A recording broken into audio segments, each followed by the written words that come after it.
Aujourd'hui, je sais pas, je pense que vous serez d'accord avec moi pour dire qu'on est dans un monde individualiste qui nous pousse à l'être, malheureusement. Donc vous, quel conseil ou qu'est-ce que vous direz à nous tous réunis aujourd'hui pour qu'on arrive à devenir acteur de la société, peut-être pas au même titre que vous, mais qu'on puisse à notre niveau, à notre manière, aider son prochain, être solidaire. Qu'est-ce qu'il faut monopoliser en soi pour avoir envie d'aider l'autre? Parce que je me rends compte, je suis encore jeune, mais en cherchant ma voie, j'ai oublié mes valeurs premières qui étaient aider l'autre et de tendre la main. Bah, vous ne les avez pas oubliées longtemps, pas si longtemps que ça. Donc ce n'est pas grave du tout. D'abord, il faut savoir que percevoir l'individu en tant que tel, c'est un vrai progrès dans la société. C'est-à-dire que l'histoire des sociétés humaines a été pendant longtemps le poids du groupe sur l'individu. Et dans certaines sociétés contemporaines encore, le poids du groupe, le poids de la société est très lourd sur l'individu. Et ça restreint sa liberté. Et restreindre la liberté, c'est d'une certaine façon étouffer, éteindre, asphyxier des capacités, des potentialités, des ressources. Donc l'émergence de l'individu a été un progrès, parce que ça a posé la question des libertés individuelles. Ça a posé la possibilité, tout à l'heure je parlais de la laïcité. La laïcité, c'est effectivement vivre ensemble, c'est un principe de concorde. Mais la laïcité, c'est une exigence aussi. Et c'est d'abord l'exigence d'assurer l'égalité entre tous. Et le moyen d'assurer l'égalité entre tous, c'est de donner à tous le savoir, et de donner à tous l'accès aux connaissances. C'est de prendre soin de chacun. C'est d'organiser la société pour que la société réponde aux besoins de chacun. Ça veut dire qu'on a un système de santé qui permette à chacun d'avoir accès aux soins. Ça veut dire qu'on a un système éducatif qui permette à chacun de venir avoir accès aux connaissances, au savoir, et en même temps prendre de la distance pour comprendre que le monde n'est pas fini, le monde n'est pas déterminé, il n'est pas définitivement modelé, qu'on a une part, on a une empreinte à poser sur le monde. On a une part de transformation à faire sur le monde. Et justement, c'est ça qu'on a tendance à oublier au moment où on a réussi à atteindre son objectif, à avoir la position sociale qu'on attendait, qu'on n'est plus dans la difficulté. Est-ce qu'on regarde toujours l'autre comme on le regardait au moment où on était au même niveau? Moi, c'est ce que vous, peut-être, vu que vous avez évolué socialement, est-ce que vous avez toujours le même regard sur l'autre? Est-ce que votre regard est différent? Ou comment nous, on peut... Qu'est-ce que vous nous conseillerez en fait pour qu'on puisse toujours regarder les gens autour de nous comme des êtres humains à part entière, avec tout ce qui les constitue? Mais déjà non mais c'est très bien, c'est une très belle préoccupation. Déjà, ne jamais rejeter cette question-là. Si cette question vous taraude, c'est que vous n'êtes pas indifférente, c'est que vous n'avez pas abandonné vos enthousiasmes de jeunesse ou votre idéal de jeunesse. Vous êtes encore très jeune et très belle en plus, comme toutes les femmes qui sont sur ce plateau. Vous trois, vous quatre, vous cinq.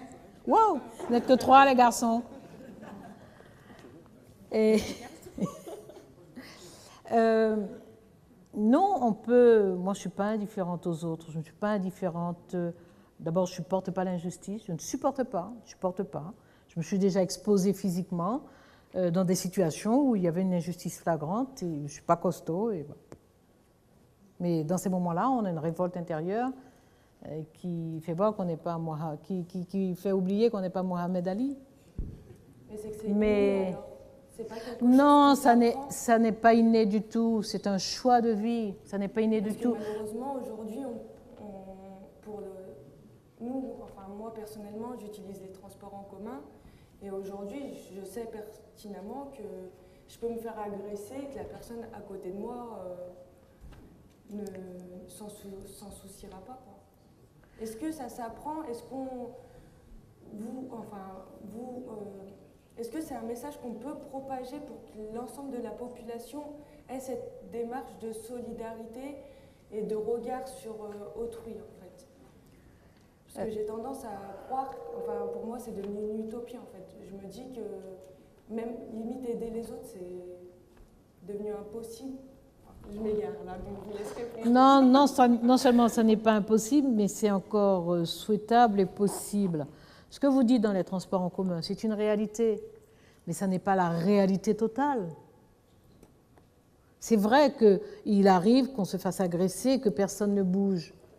Parce que lâcheté, parce que indifférence, parce que surtout lâcheté, personne ne bouge.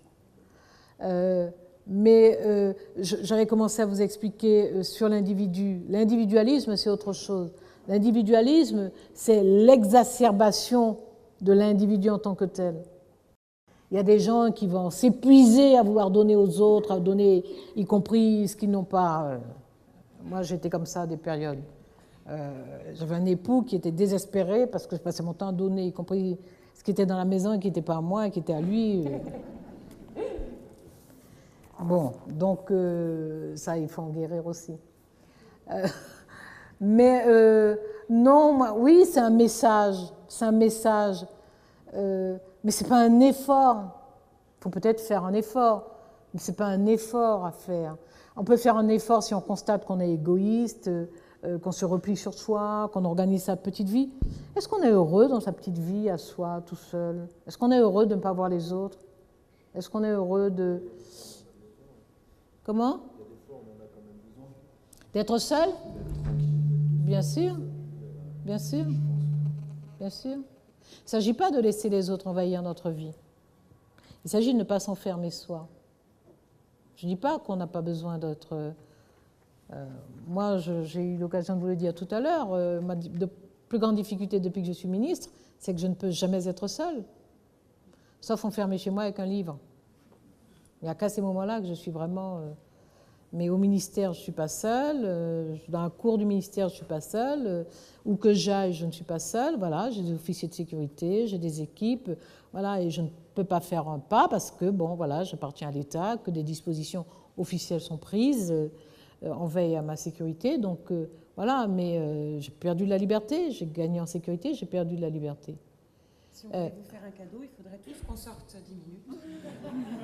Moi, je suis bien avec vous. Surtout que je vais partir, je vais vous perdre un moment.